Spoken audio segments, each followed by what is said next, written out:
Olá, gente. Professor Marcos Dominici, professor de arte, e hoje a gente vai falar sobre a magia do circo.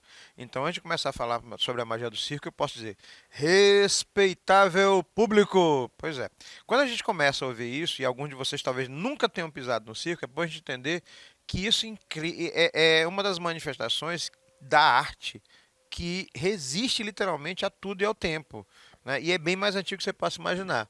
Uma viagem na alegria dos palhaços, acrobatas, malabares e beleza de cores. O que é o circo? Né? Por que eu coloquei o título A Magia do Circo?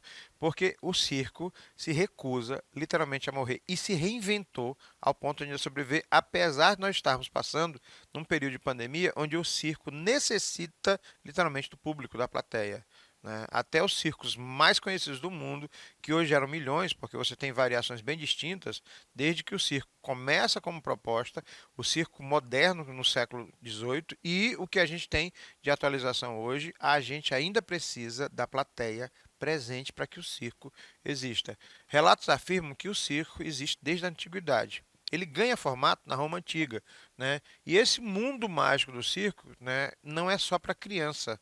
Ele vai da criança e marca a vida da criança até a fase adulta, a fase de idosos também. Apresentações fantásticas, principalmente com alegria. Objetivo: encantar, magicamente fazer o impossível e possível para que você tenha atenção voltada. Né? Eu lembro, eu até comentando agora no estúdio, eu lembro quando eu era criança, né, não conseguia entender o que era aquele Globo da Morte pela televisão, até o dia que eu presenciei de perto o Globo da Morte. A sensação, as emoções, a força daquilo ali é completamente diferente do que você vê numa tela de televisão. A magia é aliar o ensino e comportamento com o aprimoramento da arte circense. Arte circense com aprimoramento. Eu coloquei e comecei com uma foto da visita dos alunos da Escola Estadual Afrânio Peixoto, né, que foram ter aulas de técnica circense numa escola de circo específica em São Paulo, a Circo Escola Picadeiro. Gente, para uma criança trabalhar técnica circense como uma aula, você não tem noção do nível de complexidade e de alegria que você pode trazer para uma criança dessa, além de formação de valores. Eu ia passar o resto do dia, o resto da aula, só falando sobre esta foto em particular. Estimula a criatividade, imaginação, socialização, integração de cada participante. Isso são os benefícios de você ter aulas de circo. Eu não estou falando dos benefícios de você assistir um espetáculo circense. Né? A magia e o encantamento do circo representa a vida como sonhamos que gostaríamos que fosse. Sonhos. É justamente isso que o circo vende. Aquele momento mágico onde você se desprende da realidade e literalmente você precisa passar por essa viagem para se sentir literalmente num sonho que outras pessoas fazem. Até comentei aqui no estúdio, né, que o meu trabalho como artista, eu sou artista, é justamente fazer a diversão de quem assiste. Nós trabalhamos para a diversão dos outros e muita gente não consegue compreender isso. A palavra circo vem do latim, que significa circular, né, e o lugar onde as competições se desenrolam. Eu já explicar isso para vocês. O circo, né, ou os circos romanos, ele tinha três partes: a arena, a plateia, né, a arena, pista e anfiteatro, a arquibancada e as cavalarias. Professor, o que eram os circos romanos? Era justamente um local daquela velha política do pão e circo romano que vocês já viram em história. Vou citar meu colega maravilhoso Paulo Gereba, que já deve ter falado sobre isso, tem uma aula sobre isso na plataforma, que é justamente a estratégia política romana para acalmar o povo. Dê comida para o povo, porque era distribuído pão, literalmente, trigo, né, que o povo cala a boca. Dê diversão ao povo, o circo, que o povo fica quieto. É mais ou menos o que muitos governos fazem hoje em dia. Só que nesse período, o espetáculo eram corridas de biga, corrida de cavalo, os hipódromos, o circo, que era justamente nesse formato, e, além de tudo, o que vai ser o anfiteatro, onde tinham as lutas de gladiadores, entre gladiadores e animais silvestres e ferozes, entre outras coisas, morte. A diversão era essa. Era bem diferente o conceito do circo naquele período. Gladiadores, homens, homens e animais, animais entre si para diversão. Mesmo assim, o círculo vai evoluindo. Por exemplo, esses aqui são os grupos parlapatões que eles já saem do circo formato lona e passam para o circo palhaço teatro, onde ele vai ganhando novas formas e novas estruturas de apresentação. Os parlapatões têm mais de 30 anos de reverência e anarquia teatral, utilizando um dos símbolos mais importantes do circo, que é o palhaço. E ele vai crescendo. Só para ter uma noção, nós temos escolas de circo, inclusive aqui em São Luís nós temos um circo escola, que eu ainda vou falar sobre um outro espaço de apresentação, que foi, digamos assim, sumiu daqui de São Luís, o circo da cidade, que a gente está querendo de volta, né? O Império Romano trabalhou com pessoas que ganhavam a vida com apresentação de rua e a maioria dos artistas que vão formar essa estrutura do circo vem da rua. Arenas para apresentações, o circo máximo que eu falei para vocês, e aí ele vai evoluindo. Na Idade Média, a igreja proibiu os espetáculos do circo, por causa de uma série de convenções religiosas preconceituosas. E aí, os artistas de circo, ou os artistas circenses, os artistas se apresentam nas praças, nas feiras, para o povo, esperando ganhar moedas ou valores pequenos. Malabaristas, artistas de teatros, bufões. O bufão, quando ele ganhava o espaço fechado, quando ele ganhava um conforto, ele era chamado de bobo da corte. Era justamente um comediante que sabia dançar, cantar, fazer humor, era babado dos filhos do rei, entre outras coisas. Em 1769, o circo ganha o formato que a gente conhece, que é o circo itinerante. Quem é a figura mais importante dessa mudança? Um militar, olha que interessante, chamado Philip Astley. Né? Ele organiza as apresentações circenses da seguinte maneira. Ele descobriu que conseguia fazer uma espécie de malabarismo e equilíbrio em cima do cavalo. Só que o movimento perfeito era um movimento circular do circo. E aí ele faz uma apresentação em movimento circular, num sistema centrífugo, onde o equilíbrio dele sobre o cavalo era maior. Para que ele chamasse a atenção, ele começou a chamar outros artistas de malabarismo, de trapézio, entre outras coisas, e cria o conceito do picadeiro, que tem o formato circular, com o circo em lona. Então, esse circo em lona, ele começa com o teatro bufo, que é o de praça, né, de bobos da corte, e mais comediantes de praça. Aí passa para a comédia dell'arte, que nós já falamos aqui numa das aulas, teatro renascentista. Ele passa pelo rendezvous francês, que é ali do final do século XIX, início do século XX. Chega ao vaudeville, que é a marca do final do século XIX, que vai invadir os Estados Unidos e chega no Brasil, até chegar no formato que a gente tem, que é o circo de lona. Ou seja, você tem nessas variações personagens que são comuns, não são todos do mesmo modelo, mas cada um deles tem sua variação. Ele criou o tocador de tambor, que apresentava um número de acrobacia, aumentou, em função do crescimento das populações urbanas, a quantidade de pessoas se apaixonou pelo espetáculo ou pelo formato. E aí, o circo atual, contemporâneo, do Wesley, ele tem mais ou menos 250 anos. E a gente tem um problema sério quando a TV vira literalmente entretenimento. Aí o circo tem uma quebra muito grande nos anos 50, no mundo que a televisão e as tecnologias ganham. E aí o circo teve que se reinventar. Entrou por um processo de decadência, muitos deles morreram. Mesmo assim, ainda continua sendo um local de espetáculo, entre outras coisas. Esse modelo agradou muito ao público e nós temos a invasão do circo no mundo inteiro, Estados Unidos e no Brasil. Aqui no Brasil, o Abelardo Pinto, que é o Palhaço Piolim, é justamente a figura mais importante como palhaço da história do circo brasileiro. Por quê? Porque a data de nascimento dele, 27 de março, é o Dia Mundial Nacional do Circo. Então a gente comemora esse dia em função do Palhaço Piolim, que ganha esse nome como um apelido por causa das pernas muito finas. E ele acabou gostando e atuou durante muitos anos. Ele começa a trabalhar em 1918 com circo aqui no Brasil. Luiz Rodrigues Monteiro, que foi professor de artes cênicas e técnicas circenses da Universidade de Campinas, ele começa a contar a história de uma série da própria a Escola de Circo Nacional, e ele vai contando que o circo chega aqui no Brasil através de famílias ciganas e famílias que vêm da Europa que começam a se apresentar no sistema de saltimbancos. O que são saltimbancos? Se apresenta ora aqui, ora ali, ora aqui, que é o formato do circo que a gente conhece. Aquele circo de lona, até brinquei agora. Nós temos um circo aqui em São Luís que ele vem visitar e fica passando avião gritando o tempo todo, que eu não vou falar isso agora. Apresentação de números cômicos, pirofagia, malabarismo, dança e teatro.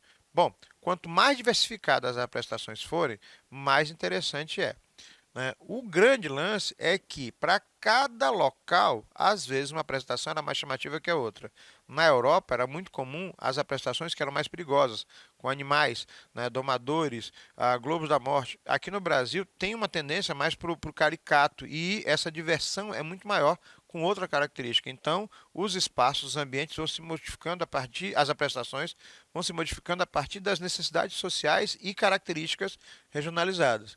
O primeiro circo que atravessou o Oceano Atlântico e chegou nos Estados Unidos foi com o Thomas Taplin Cook, né, que chegou com a sua trupe em Nova York. Esse aqui é a imagem dos circos romanos que eu falei para vocês anteriormente. E o Cook, ele se espalha pelos Estados Unidos, e aí o circo passa por um período de grande retratação, que foi o século XX, quando a TV literalmente quase varre o circo da história do mundo, né? Essas artes e ciências, elas começaram a ter grandes barreiras. O circo ainda preserva a atenção de multidões, porque ele é muito ainda cativante por causa da presença e da proximidade que você tem, que a TV não permite isso. E aí a criatividade é que ganha nesse caso. O show continua sempre. Dia 10 de dezembro é o dia do palhaço. Dia 31 de janeiro é o dia do mágico. Mágicos, ilusionistas, falamos já disso. No Brasil, como eu falei para vocês, as famílias vêm da Europa, os ciganos reforçam a situação, o circo brasileiro tem muito disso, e o ilusionismo ganha, principalmente por quê? Porque o circo se espalha pelas cidades pequenas. Atualmente, em cidades grandes no Brasil, é difícil você ter essa influência, a não ser que você tenha locais específicos. Mas os circos ainda resistem, aqui em São Luís também, mas com apresentações pontuais. 3 meses em um lugar, 3 meses em outro, e assim por diante. E famílias, muitas famílias. O que você tem hoje no país, no mundo inteiro, são famílias circenses e gente que vão encaixando a partir dessas estruturas, onde um vai passando para o outro.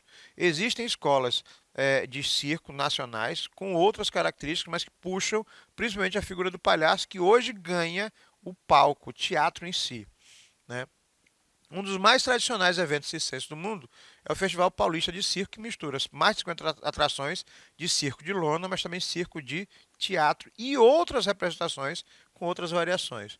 No Brasil, o palhaço da gente tem uma característica mais exagerada, efusiva, é mais piadista. Na Europa, ele é mais fechado, mas o trabalho é físico, é mímica pura. Ele não precisa falar. E é uma característica bem interessante dos palhaços, o clown, né, que tem essa variação. Ao humor feito só fisicalidade. Os mais importantes da história do circo brasileiro são o Piolim, que eu falei para vocês, o Arrelia, Carequinha e o Fusarca e o Torresmo, que eu já vou explicar para vocês quem são eles. O público brasileiro gosta de atrações perigosas, como malabares, trapézios, domadores de animais ferozes, que a gente já vai entrar nesse assunto, né? Bom, aqui está uma foto do Circo Piolim em Uberaba, em 1934, que é uma das poucas que tem, eles montando o circo naquele período. E esses sistemas de perna de pau, malabares, trapézios, hoje eles são ensinados em escolas. Inclusive, nós temos uma escola de circo aqui, se eu não me engano, num bairro ali na entrada da cidade de Pará. Não sei se ainda está em funcionamento, posso até pesquisar sobre isso, mas lamentavelmente tínhamos um local cênico teatral ali do lado do Integração, ali na Praia Grande, que era o circo da cidade, que sumiu, né? A gente está esperando novamente, né, o circo Nelson Brito, ver se o governo se a prefeitura se dói e bota o circo novamente para a gente, que a gente precisa, né? Escola Nacional de Circo no Rio de Janeiro. Forma e formou profissionais de arte no picadeiro, mas existe no país inteiro vários lugares desse tipo. Circo de Solé. Eu tenho que fazer menção ao Circo de Solé porque ele é literalmente a evolução em função de tecnologias, teatralidade e novas formas de que o circo possa se manter atualizando as tradições antigas. Por quê? 20 artistas de rua em 1984 resolveram mudar essa estrutura, transformaram o trabalho deles de rua em apresentação. O circo ganhou espaço. Eles têm, por exemplo, em Las Vegas, atualmente está parado o Circo Soleil passou por problemas, está passando por problemas financeiros por causa da pandemia, porque ele precisa de espetáculos e público. Sem público é difícil. 5.000 artistas escolhidos em função da história, é capaz de você ter 3 espetáculos do Circo Soleil funcionando os 3 ao mesmo tempo, né? Eis que é o Maluma no Brasil, que trabalha com muito malabarismo e efeito teatral gigantesco. E o treinamento artístico acrobático dos integrantes do Circo Soleil são absurdamente gigantescos. Não são diferentes dos circos mais tradicionais que o de lona. E o marketing talvez é o que chama mais a possibilidade deles. O Circo Nacional da China também trabalha na mesma linguagem. O que eles não têm, os dois? Animais que são feitos para, digamos, atrações. Já a gente fala sobre isso. Os saltimbancos, né, que chama atenção por causa do efeito teatral, maquiagem, figurino, quer dizer, é uma linguagem de se refazer o circo. Por isso que eu coloquei o Circo Soleil como representação. Outras companhias que são interessantes a gente conhecer. A Nau de Ícaros, Teatro Anônimo, o Circo Escola Picadeiro, as linhas aéreas. Cada um desses grupos aqui, eles começam a ganhar novos espaços, inclusive o teatro tradicional e as ruas novamente. Então, quando você olhar artistas circenses no meio da rua, num sinal, não ridicularizem, não menosprezem o trabalho. Eles são profissionais e muitos deles não têm onde apresentar porque o circo está parado em função da pandemia. Repensem essa situação, por gentileza. A primeira escola de circo circense em São Paulo foi a Pacaembu, chamada Piolim, e em 82 a Escola Nacional de Circo. O objetivo, divulgação e trabalhar com circos brasileiros e grupos que vão se criando a partir da escola de circo, não só o circo tradicional lona, como é o caso da Companhia Cênica Nau de Ícaros, que eles fazem espetáculos teatrais com palhaço. Gente, já tive o prazer de assistir várias companhias de palhaços em teatro, são fabulosos. Né? É uma linguagem que vem do circo tradicional de lona e ganha novos espaços. Quais são os profissionais mais comuns no circo tradicional, no circo lona? O trapezista, né, que trabalha com números que são realizados por membros de família, geralmente por uma questão de configuração, contorcionistas, domadores de animais. Pronto. É nesse ponto. Atualmente, a legislação brasileira e mundial tem abolido o número com domadores de animais, porque os animais, em muitos dos casos, são maltratados. E aí tem uma série de casos de animais que foram literalmente jogados fora depois que o animal envelheceu, quer dizer, assim, coisas absurdas que a gente não tinha noção e achava que era muito legal. Por causa disso que o Circo Nacional da China e o Circo de Soleil não usam esse tipo de estrutura e os atuais começaram a abolir animais, principalmente de grande porte, né, como leões. É muito legal você ver um leão, mas imaginar que aquele bicho viveu a vida inteira dentro de uma jaula não é uma coisa legal. Equilibristas, malabaristas, mágicos e ilusionistas, eu coloquei a lista de alguns, né, que ganharam mídias diferenciadas, eles saem do circo e ganham espaço, que é o caso do Burton, né, a Inês Maga, o David Copperfield e o David Blaine, que são figuras extremamente conhecidas. O Burton está aqui na frente, e eles saíram do circo lona e passaram espetáculos em grandes casas e shows, e você acha vários desses mágicos ilusionistas em internet. Né? A origem vai data mais ou menos de 2000 anos antes de Cristo, no Egito Antigo. E por último, a figura mais emblemática e mais expressiva do circo, que sem sombra de dúvidas é o palhaço. Bom, o nome palhaço vem da palavra homem de palha, homino de palha, né, em italiano. E aí as roupas são caricatas, brincadeiras, momices, né, o exagero, momentos de graça, gestos combinados com malabarismo e dança. O interessante do palhaço é que a figura do palhaço, ela sai não só do circo, e ela ganha inclusive a cultura pop. Uma das figuras mais importantes, emblemáticas da cultura pop no que trata do palhaço é o Coringa, que alguns de vocês já ouviram falar. Mas você também tem referências interessantes e comerciais como Patati e Patatá. E não são os únicos.